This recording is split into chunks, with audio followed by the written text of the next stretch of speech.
Hello everyone, welcome to another Clinical Insight video. I'm here with Cait Larsen of Dynamic Physiotherapy today. She's going to walk us through some of the dry needling that she uses with her patients. If you want to give a brief explanation of what you're going to be doing today. Sure, yeah, we've kind of identified an area of dysfunction, both mobility and motor control wise with AJ that he's done some foam rolling on, have a tough time getting it to loosen up and stay loosened up. So we're going to try a little bit of trigger point dry needling. I'll explain a little bit more as we're doing it as to what's happening and what he's feeling, and he'll let you know what he's feeling. So let's get started. We'll have you face up here.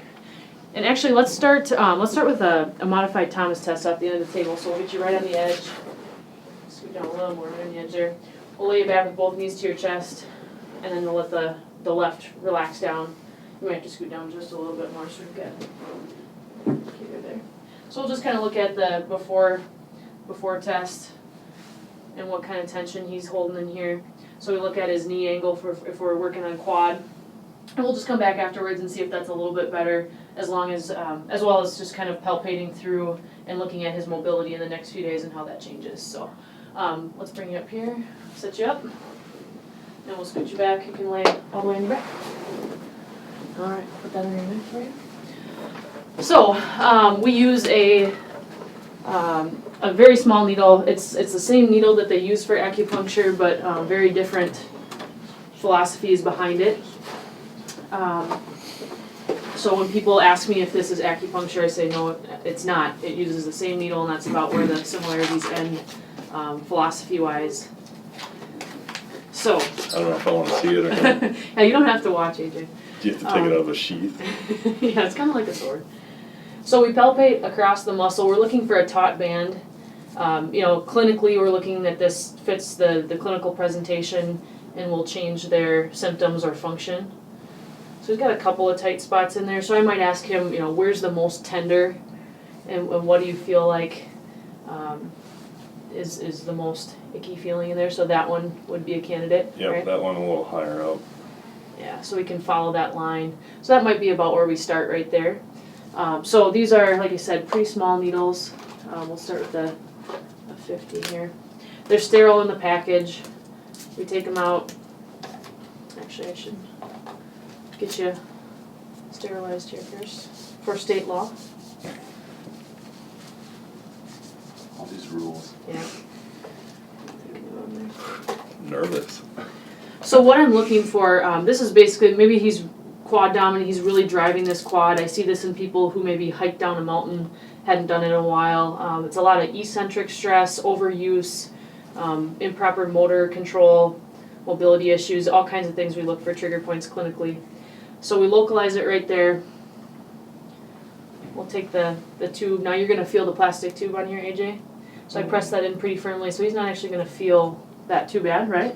No. No? So far so good. Now I'm looking for kind of the feel as this needle comes through, and we want to find a nice little twitch in here. If I've palpated correctly, I might have moved a little bit.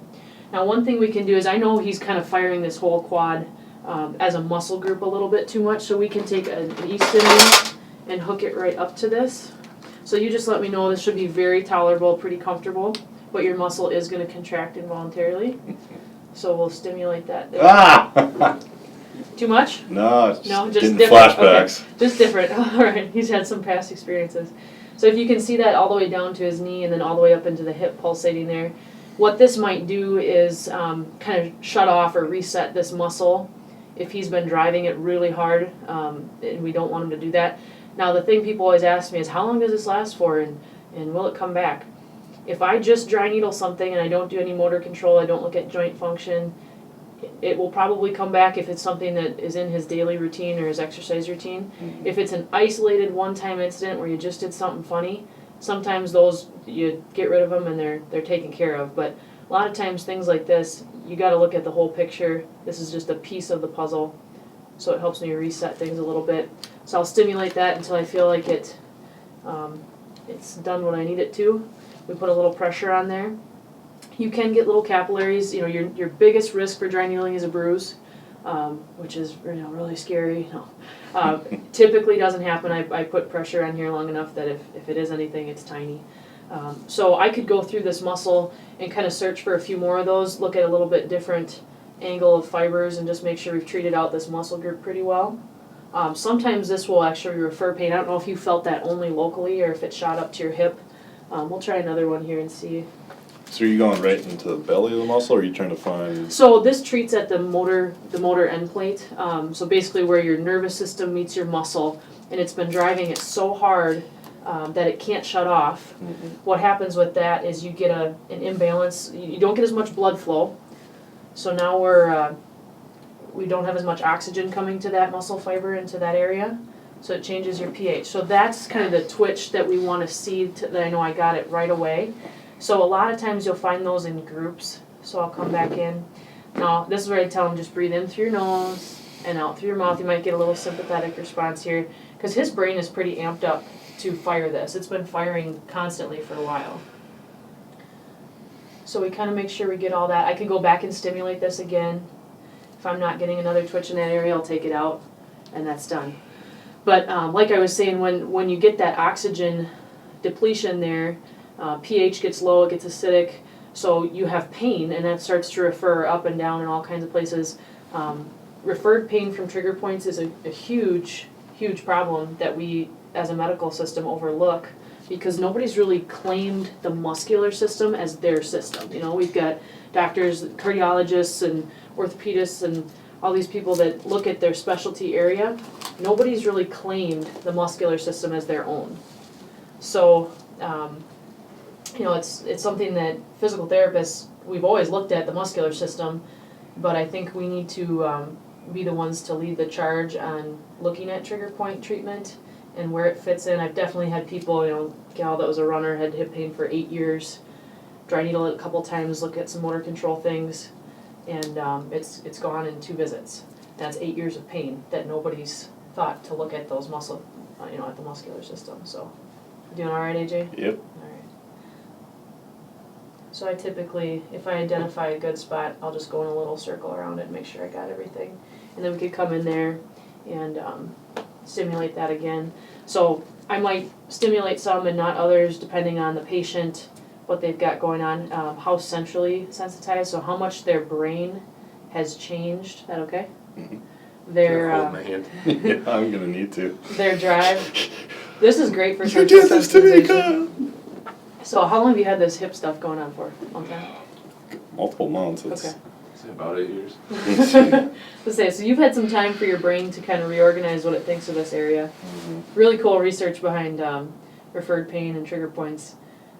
They did one study where they injected an inflammatory substance kind of right below the knee, and after a while, the people said, well, I only feel that in my ankle.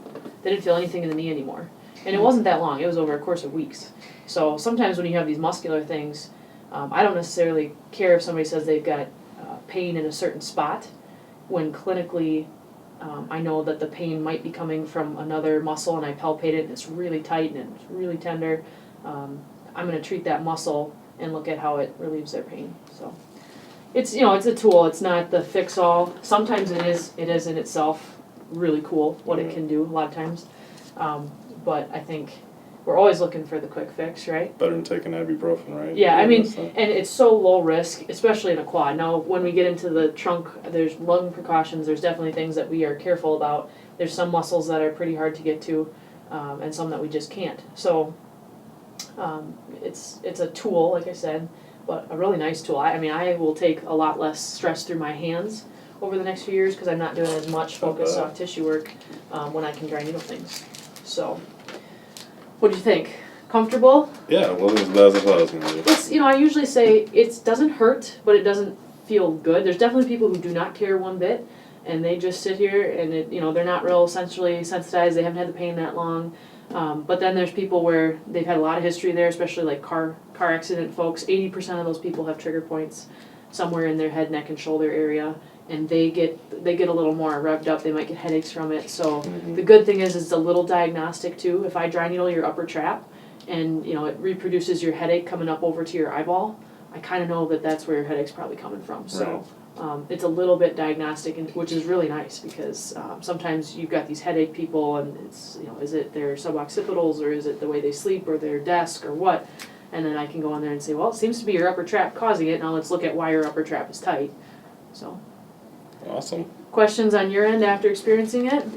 So what would you recommend moving forward the rest of the day or tomorrow? So what I typically Stay. recommend, and I would probably treat this out a little bit more, kind of go up and down that muscle and look at some related things, but you can heat, you can ice, you can take ibuprofen, you can do whatever you want to make you feel yourself feel better. Yep. But it's going to feel like delayed onset muscle soreness because you have an acidic pH sitting in there, and that chemical signal to your brain tells you there's something wrong, and we interpret that as pain. Right. So you're going to feel like you did a monster quad workout tonight. Mm-hmm. I'd say best thing to do is either go for a walk or bike or move. Foam roll would be great. Okay. Just to get some blood flow in there, get that all cleaned up. It's a matter of how efficient your body is at cleaning all that up. Sometimes if I've got these headache people that I know are super sensitive, I won't do as much. And then I'll even be, say be careful with what you eat that night. Don't eat a lot of really fatty foods, so you've got all these things that are trying to get out of your body, and then they're going to, you've got this big fatty meal sitting there trying to get digested, and your body's not able to clean up what I just did in your upper trap or whatnot. So for the average person, it's hydrate well, move, a little bit of tissue, soft tissue work, self-work if you want to. Okay. Alrighty? Sounds good. Okay.